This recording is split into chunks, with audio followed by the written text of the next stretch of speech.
ईमानदारी आपकी बातों के साथ साथ आपके काम में भी दिखनी चाहिए। हेलो फ्रेंड्स, आज हम सुनेंगे एक प्रेरणादायक कहानी, ईमानदारी का फल। बहुत समय पहले की बात है। किसी राज्य में एक राजा राज करता था। उसका स्वभाव काफी अच्छा था और उसके राज्य की प्रजा भी उसके कामकाज से खुश थी। राजा के 3 पुत्र थे।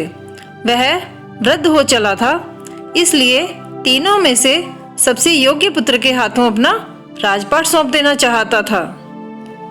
एक दिन उसने तीनों राजकुमारों की योग्यता की परीक्षा लेने के उद्देश्य से उन्हें अपने पास बुलाया और उन्हें एक एक बीज देकर कहा, पुत्रों, मैं चाहता हूं कि तुम तीनों इन बीजों को एक एक गमले में लगाओ और 1 वर्ष तक उसकी अच्छी तरह से देखरेख करो। 1 वर्ष उपरांत तुम तीनों अपने अपने गमले के साथ मेरे समक्ष उपस्थित होना। तुम अपने साथ क्या लेकर आते हो वह देखकर मैं तय करूंगा कि तुम तीनों में से कौन मेरा राजपाट संभालेगा। तीनों राजकुमारों ने राजा से वे बीज ले लिए और शाही बाग में जाकर अपने लिए एक एक गमला चुनकर उनमें अपने अपने बीज बो दिए। उस दिन के बाद से वे रोज शाही बाग में जाकर अपने बीजों की देखभाल करने लगे। 1 वर्ष पूर्ण होने के उपरांत राजा ने तीनों को अपने पास बुलवाया। तीनों अपना अपना गमला लेकर राजा के पास पहुँचे।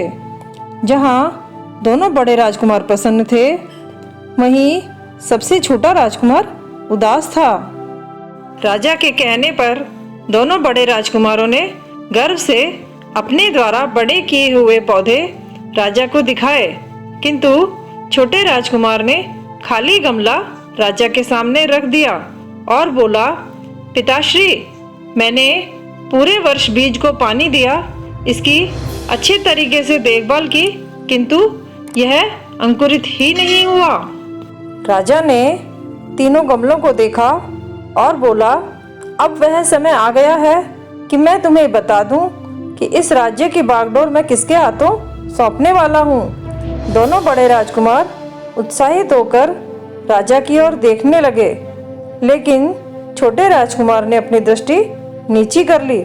उसे पता था कि खाली गमला देख राजा उसे अपना उत्तराधिकारी नहीं बनाएंगे।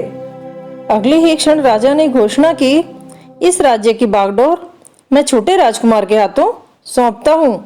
यह सुन दोनों बड़े राजकुमार बोल पड़े, पिताश्री, आप ऐसा कैसे कर सकते हैं? हम आपके द्वारा दिए बीज से उत्पन्न पौधों के साथ उपस्थित हुए हैं और छोटे राजकुमार का गमला खाली है। फिर भी आपने हमें न चुनकर उसे अपना उत्तराधिकारी चुन लिया। ये तो अन्याय है। राजा मुस्कुराते हुए बोला, पुत्रों, 1 वर्ष पूर्व जब मैंने तुम तीनों को बीज दिए थे, तब मैंने तुम्हें ये नहीं बताया था कि वे बीज उबले हुए हैं। उन बीजों से पौधों का उगना तो संभव ही नहीं था।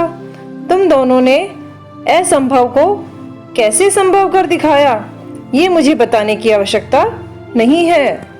तुम्हारे लाए गमलों में जो पौधे हैं, वे असल में उस बीज के हैं ही नहीं जो मैंने तुम्हें दिए थे। तुम दोनों झूठे हो। छोटा राजकुमार सच्चा और ईमानदार है, इसलिए मेरा उत्तराधिकारी बनने के योग्य है। इस तरह सच्चाई और ईमानदारी के पथ पर चलकर छोटा राजकुमार राजा बन गया और दोनों बड़े राजकुमार पछताते रह गए। तो दोस्तों, हमें इस कहानी से यह सीखने को मिला कि हमारे अंदर ईमानदारी का होना बहुत ज़रूरी होता है। हमें हर काम ईमानदारी से करना चाहिए। हम पूरी दुनिया को धोखा दे सकते हैं, पर कभी भी अपने आप को धोखा नहीं दे सकते। हमें अपने खुद के बारे में सब कुछ सच पता होता ही है। हमें ईमानदारी का फल कभी न कभी अवश्य मिलता ही है। अगर आपको हमारी कहानी अच्छी लगी हो तो कृपया लाइक और सब्सक्राइब जरूर करें और साथ ही बेल आइकॉन को प्रेस करना ना भूलें। धन्यवाद।